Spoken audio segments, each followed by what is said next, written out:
Hello, my dear friends, and welcome back to the last session of our English class. So, this session is not last only for this chapter, but ये session हमारा last है क्योंकि हमने अपना पूरा syllabus course जितना भी था वो कवर कर दिया है। तो आज का जो सेशन है वो हमारा वेरी लास्ट सेशन है। तो बच्चों आइए, जो हम पोयम पढ़ रहे थे अ सीक्रेट, लास्ट सेशन में हमने पोयम पढ़ ली थी, एक्सप्लेनेशन पार्ट देख लिया था। कुछ एक्सरसाइजेस हैं उनको आज देखते हैं and then we will complete the whole syllabus of this session. So let's see the exercises of poem A Secret. So first of all, let's read the exercises of listen and repeat. यानी कि सुनो और repeat करो. आपको क्या करना है, यहाँ पे कुछ वर्ड्स हैं, मैं बोलूंगी and then you will repeat the words. तो देखिए राइमिंग वर्ड्स हैं. 3 tree free, 3 tree free. Second is best rest chest, best rest chest. Third one peep keep beep, peep keep beep. And the last one is laid afraid grade. Again I am repeating, laid afraid and grade. So these are the words that you have to repeat. अब आइए देखते हैं next exercise हमारी word power की. G has two different sounds. G जो word है इसके दो अलग अलग साउंड्स हैं. कैसे? ज एज इन पेज एंड ग as in pig. When we say page, जब हम पेज बोलते हैं तो ज अक्षर सुनाई देता है हिंदी का, है ना. और ऐसे ही जब हम पिग बोलते हैं तो ग अक्षर सुनाई देता है. तो इसीलिए कहा है कि G has two different sounds. तो दो अलग अलग इसके साउंड हैं, ज और ग. Classify the words given below accordingly. तो यू कैन सी यहाँ पे कुछ वर्ड्स दिए हुए हैं तो इनको हमें क्लासिफाई करना है इसी अकॉर्डिंग से. जैसे यहाँ पे जिराफ लिखा है तो यहाँ पे हम लिखेंगे ज वाले वर्ड्स एंड यहाँ पे ग्लास लिखा है तो यहाँ पे ग वाले वर्ड्स लिखेंगे. कैसे? जैसे कि जिराफ, ब्रिज, केज, जेम. ठीक है ना, ये सारे इसमें आएंगे. लेग, गन, गेट, ये इधर आ जाएगा. तो यहाँ पे इन शॉर्ट देखिए कौन कौन से वर्ड्स आएंगे जिराफ के under. Giraffe, bridge, cage, gem, giant, gypsy, age, message. ये सारे वर्ड्स हमारे इसके अंडर में आएंगे इस ग्रुप में. एंड देन ग्लास, ग वाला जो ग्रुप है उसमें कौन कौन से वर्ड्स आएंगे देखिए. ग्लास लिखा हुआ ही है हमारे पास. लेग, गन, गेट, गो, बैग, ग्रास, ट्विग. तो यहाँ पे हमारा ग साउंड आ रहा है इसलिए यहाँ पे ये सारे वर्ड्स हमारे आएंगे. तो यहाँ पे आपको ऐसे ही सारे जितने वर्ड्स बताए गए हैं इन सारे ब्लैंक्स में आपको लिखना है. अब हमारी नेक्स्ट एक्सरसाइज जो है वो है लेट्स रीड की, बिकॉज हमने कॉम्प्रिहेंशन क्वेश्चंस अपने लास्ट सेशन में कंप्लीट कर लिए थे. Let's read. Read the poem carefully. देखिए पोएम देखिए, इसको पढ़ते हैं. The leaves said it's spring and here are we opening and stretching on every tree. The leaves said it's summer. Each bird has a nest. We make the shadow where they can rest. The leaves said it's autumn. Aren't we all gay? Scarlet and golden and russet were they. The leaves said it's winter. Weary are we. So they lay down and slept under the tree. तो leaves क्या कह रहे हैं, इसके ऊपर ये सारी कविता है कि अगर स्प्रिंग है तब वो क्या करते हैं. देन इफ इट्स समर तो क्या करते हैं कि बर्ड्स नेस्ट बनाती हैं, हम शेडो करते हैं. इसी तरह से लीव्स ने कहा कि ऑटम है तो उसमें स्कारलेट गोल्डन कलर के हो जाते हैं leaves. And then it's winter, ठंड है तो फिर ठंड में वियरी हो जाते हैं, थके हुए से वो ले डाउन एंड स्लीप. अब देखिए इसी के ऊपर ये कुछ क्वेश्चंस है जो कि हम अभी करेंगे. Let's write. लिखने हैं हमको यहाँ पे. Look at the picture given with the poem a secret. हमने देखा था कि जब हमने ये पोएम पढ़ी तो यहाँ पे एक पिक्चर दी गई थी. चलिए आपको फिर से दिखाती हूँ ये picture.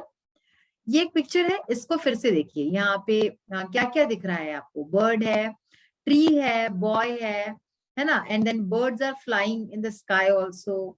Then there are mountains है, ग्रास है. तो बहुत सारी चीजें हैं जो हमें दिख रही है यहाँ पे. तो क्वेश्चन क्या है आइए देखते हैं. हमने अभी पढ़ा कि हमको ये पिक्चर देखनी थी. Carefully and describe it in at least 5 to 6 sentences. तो हमें ये जो पिक्चर है इसको भी डिस्क्राइब करना है 5 to 6 सेंटेंसेस में। पिक्चर हमने देख ली है और ये पोएम भी हमने पढ़ ली है। तो आइए देखते हैं कि इसका आंसर्स क्या होंगे। So in the section let's read, we have learned a poem, हमने एक पोएम पढ़ी थी, we have read a poem, read the poem given in the text book carefully and answer the following questions. कि leaves क्या क्या कहती हैं। अब देखिए क्वेश्चन क्या है, व्हाट डिड द लीव्स से इन द स्प्रिंग। स्प्रिंग में पत्ते जो है वो क्या कहते हैं। The leaves said that in spring they open and stretch on every tree. तो लीव्स कहते हैं कि स्प्रिंग सीजन में वो ओपन होते हैं और स्ट्रेच करते हैं हर पेड़ पर। इसी तरह से in which season do birds make nest in the trees. कौन से सीजन में जो है बर्ड्स जो है नेस्ट बनाती है पेड़ों के ऊपर। Birds make nest in the summer, this also we have read in the poem, summer season में बनाती है। व्हाट डिड द लीव्स से इन द ऑटम। ऑटम यानी कि जब पतझड़ होता है तब लीव्स क्या कहती है। The leaves said that they are very happy with their golden scarlet and russet colour. तो वो बहुत खुश होती हैं अपने इन सारे कलर्स के साथ। ये इस तरह से जो लीव्स हैं वो कहती हैं। What happened to the leaves in the winter? Winter season में क्या होता है leaves के साथ। The leaves said that they are very weary in the winter and they lay down and sleep under the tree. तो कहती कि वो बहुत थक जाती हैं और वे पेड़ के नीचे जो है गिर जाती हैं, सो जाती हैं पेड़ के नीचे। Give an appropriate title to the poem. तो एक जो है सही टाइटल, जो अच्छा टाइटल हो इस पोएम को देना है। तो हम दे सकते हैं द स्टोरी ऑफ लीव्स, यानी कि पत्तों की कहानी। द स्टोरी ऑफ लीव्स, ये इसके लिए अप्रोप्रिएट टाइटल रहेगा। Now the next question was of let's write. हमने देखा कि इसमें लिखा था look at the picture given with the poem a secret carefully and describe it in at least 5 to 6 sentences. 5 to 6 sentences में हमने जो पिक्चर देखी थी अ सीक्रेट पोएम में, उसको देख के हमें सेंटेंसेस लिखने हैं। तो देखिए क्या सेंटेंस हम लिख सकते हैं। The picture given with the poem A Secret shows very good scenery. ठीक है, यानी कि जो पिक्चर दी हुई है पोएम A Secret के साथ, उसमें बहुत ही अच्छी सीनरी वो दिखाती है। There are mountains on one side. तो जैसे हमने देखा था माउंटेन्स थे, पर्वत थे, तो एक साइड में वहां पे माउंटेन्स थे। Birds are flying. चिड़िया उड़ रही है। There is one tree with a bird and its nest on it. वहां पे एक पेड़ है जिसमें कि एक चिड़िया है और उसका घोंसला भी है। A boy is standing under it. एक लड़का उसके नीचे खड़ा है। These three are talking to each other. और ये तीनों एक दूसरे से बात करते हैं। जब हम ये पिक्चर देखते हैं तो ऐसा महसूस होता है कि ये तीनों एक दूसरे से बातें कर रहे हैं। तो ये हो गया हमारा एक जो पैराग्राफ जो 5 to 6 सेंटेंसेस का लिखना था वो हो गया। तो बच्चों आज हमने क्या सीखा, हमने पोएम पढ़ी है, बड़ी प्यारी सी पोएम थी और उसके ही रिलेटेड कुछ क्वेश्चन आंसर्स, कुछ एक्सरसाइजेस हमने लेट्स रीड लेट्स राइट में करे हैं। तो आप जैसा कि जानते हैं, मैंने शुरुआत में ही कहा था कि this is the last session, हमारा इंग्लिश का लास्ट सेशन है आज, और हमने अपने सारे 15 चैप्टर्स पढ़ लिए हैं with exercises with explanation. I just hope कि आपको सब चीजें अच्छे से समझ में आई होंगी। And if you do have any query, you can ask with the help of the Ask Vidyalaya app. Ask Vidyalaya का जो ऐप है, आप उसको जब डाउनलोड करके जब देखते हैं तो आप उसमें क्वेरीज भी पूछ सकते हैं। कोई वर्ड का मीनिंग नहीं समझ में आता या कोई भी चीज ऐसी है तो you can ask it through the app also. तो इस ऐप का यूज कीजिए बच्चों, ये ऐप आपके लिए बनाया गया है, आपकी सुविधा के लिए। इसको देखिए जब आपको टाइम मिले और अपने फ्रेंड्स को भी बताइए। 6 to 10 का सारा सिलेबस, इसमें सारे आपको सब्जेक्ट्स मिल जाएंगे एंड वो भी बहुत ही किफायती दरों पे आपको यास विद्यालय सब चीजें दिखाता है।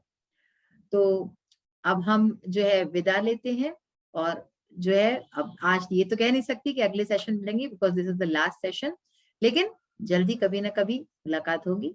So till then, bye and have a nice day. Thank you. Take care of yourself.